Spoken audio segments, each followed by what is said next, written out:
মাবুদ, আজকে যদি গুনাহ মাফ না হয়, কালকে যদি গুনাহ লইয়া মইরা কবরে যাই,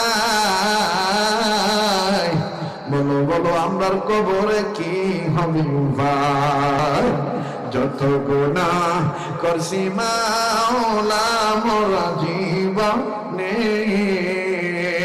একটা ডাক দেন না, দেন না, দেন না, আরে বলেন না, ইয়া আল্লাহ, ইয়া আল্লাহ।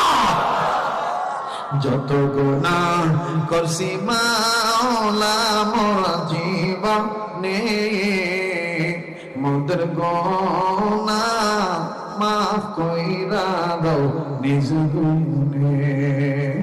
তুমি যদি মাফ না করাও বান্দা রে, এই আল্লাহর কাছে কইতে লজ্জা লাগে রে ভাই। আরে এটা জীবনের শেষ